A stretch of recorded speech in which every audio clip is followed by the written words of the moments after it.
Hello everyone, welcome to my first YouTube video. I'm going to talk about the crossover war in Top War Beta game. So under the event page, it's pretty easy to find. Just go to your war map and go to the top right corner and then click on the event icon. In this case, it's the second tab. Um, there's an overview of the crossover war. You can see I'm from the South battle group. There's a recent update from the developers. They separate everybody into two different battle groups, North and South. Don't get confused by the names because the only difference between North and South battle group is the starting time of the war stage. They're just trying to make it time zone friendly for everyone. And then the next, you can see the current stage, which is the donation stage in this case.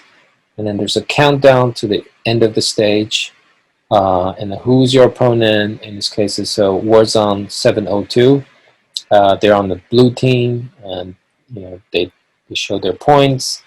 And then I'm on the red team, which is 704. And then at the bottom, you can see the current donation status, which is pretty even, which means either the population of the two servers are pretty close or the participation rate is pretty close. And then at the very bottom, there are two giant donate buttons, and then if you click onto them, it will lead you to either of the battlefield. So yeah, about the stages and then the donations, I'm going to cover later. So first, I'm going to talk about the rewards. Alright, so there are two different reward systems in this event. The first one is the point store. As you can see, there are rewards for the winner and rewards for the losers. There are a total of 1,100 eagle points that you need to earn to get all the rewards. How to get them? There are two different ways. The first way is to deliver the military supplies to the frontline battlefield, and the second way is to conquer the enemy strongholds. There's some pretty interesting questions around, conquering the enemy strongholds. Some ask me, do I have to teleport to the enemy side to conquer their strongholds? The answer is no. You don't have to. You could take back strongholds conquered by an enemy on your own server, and that still counts. And if you click into the point store detail, there's also another interesting thing that you can learn from, which is after successfully conquered the stronghold, every commander inside of the stronghold will get 350 points. So, this is great news for players who doesn't have a really high power. You could just go there and, locate any strongholds that's taken by your higher level players, and then just wait, and 5 minutes or 5 seconds or 10 seconds before the stronghold is taken, just send the troop in there, and then you will get 350 points. The second reward system is kill ranking. It's pretty straightforward. Just go out there and kill the enemies anywhere, whether it's inside of strongholds or capitals, frontiers, or you just burn their cities. It all counts. And it's basically calculated by the combat power that you destroyed. So usually higher level players or stronger players, it's easier for them to climb on the rank. If you click on the detail of the kill ranking, there's victory rewards and loser rewards, just like the point store. Okay, let's cover the timeline of the event. There are 4 different stages during the event. The first one is called a matching stage. It lasts a couple hours usually before the Sunday reset. And during the stage, there's nothing you can do besides except for readings, the information that's passing to you. You would know which server you're fighting with, what's their server ranking score. You can't even locate the battlefields at the moment. You're just going to have to wait till Sunday reset. And then donation stage starts. It lasts about a week. And then during the stage, the cross Warzone chat is open. You can click onto the chat. And then, there's a new tab called a cross Warzone. and you can go there and mingle with enemies and opponents. You can actually donate right now. So under the event page, and at the bottom, you just click on donate. In this case, I'm going to donate to the upper battlefield. Just click on donate, and then it will take you to the battlefield directly. In this case, both of the battlefields are on the west side of the map on my server. So sometimes the battlefields are on the east side. So it really depends. And then you can click onto the battlefield, and then there's a button donate supply. So there are a total of 15 supply you can get from completing all the arm race for the day. If you get all the 15, you can either donate all the 15 to one spot, or you can split between the north and south. There's also the cool thing about this stage is like you can actually click on the map pin, scroll to the left, and then click on the arrow, and then you can actually view the enemy side of the map. And then you can actually start their hive location, city location, stronghold location, and you can actually start planning right now.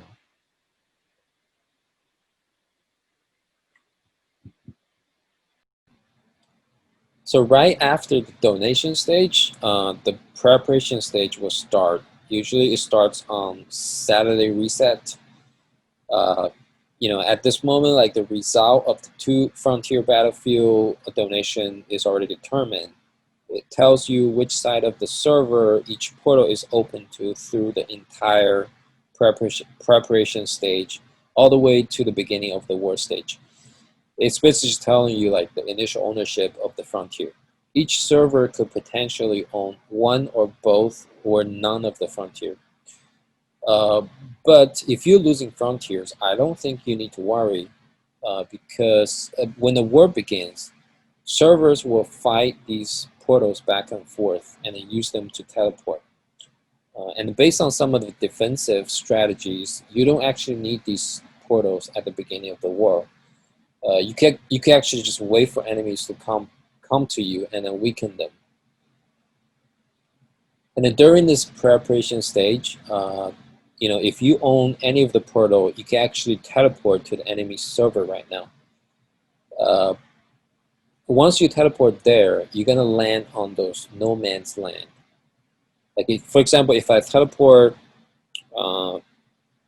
if I teleport through the southwest portal, if I click onto the portal, right now I'm in the donation stage, so it still says donate supply. But once preparation stage happens, and if I own this portal, the button will become teleport to the other server, and I actually click on that and then teleport to somewhere around here. I'll be randomly spawned over here, all right?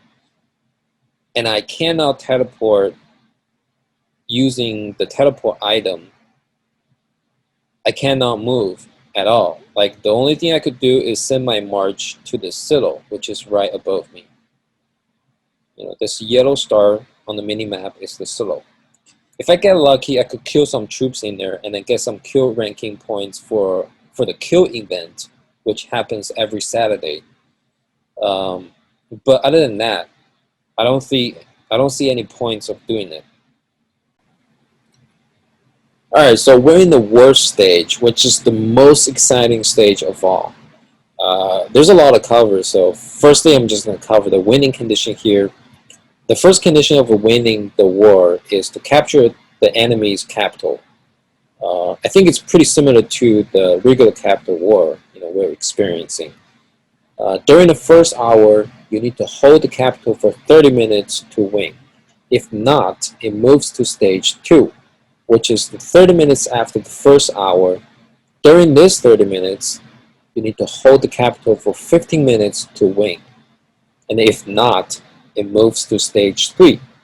And then during the last 30 minutes of the entire 2 hours of war stage, you need to hold the capital for 5 minutes to win. And if not, it moves to stage 4, which is by the end of the 2 hours, whichever server captures the capital will win instantly.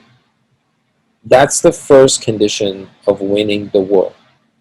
And the secondary condition of winning the war is if neither of the server is capable of holding the capital through the entire 2 hours of the battle stage, the server that occupied most of the strongholds will win. And the third condition of winning is, the strongholds number, being captured by both of the servers are the same. The game will just look at the kill rank. It will just calculate the total kill points, by the top 10 commanders and compare that. Whichever server gets the most kill points will win. All right, so war starts. It's going to become chaotic, and it's a lot of cover, and it's super complex. But everything comes down to three main objectives. I would say the first objective is to capture the strongholds, whether it's on your side or enemy side. And then the second objective is the capital, whether it's defending your capital or taking their capital. And then the third objective is to kill. And the killing is the easiest part because killing just happens naturally. Like you don't have to, like a lot of players like, oh, I'm gonna go to other server and find their hive and then burn their hive. Yes, you could do that. Like that sounds very satisfying, but as a leader, if I want to win the war, I don't recommend anyone put that as top priority.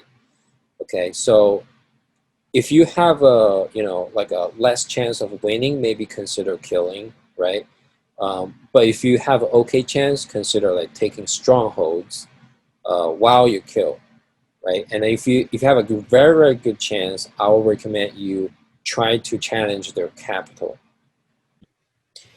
Now let me talk about the communications during the war. So there's a very interesting design that about the event. So once you teleport to the other server, uh, a lot of the functions from the chat system was shut down. For example, in the Alliance chat room, like if you teleport to that server, you're only able to talk to the members who teleport with you. You're not going to see the comments from the members who left behind. So vice versa, if you stay on your own server, you're not going to see the comments from the players who teleport to the other server. So, like communication is very important during wartime. Uh, like I suggest, if you're a leader and you want your members to teleport with you, make sure you give them heads up, like 5 minutes or 5 seconds. Tell them like when you're gonna open the portal, and then make sure they teleport with you immediately, right? Because if the stronger players from the other enemy server, takes back the portal after you are gone, uh, your weaker players will never crack it open again. And also, they cannot reach out to you. It's really hard to reach out. I know a lot of players use Discord. I think the voice system from Discord or other third-party programs are very efficient. I really recommend using voice, but I know like a lot of people are probably not comfortable doing it. But if you don't have Discord, I really recommend like make sure your player is posted about your plan.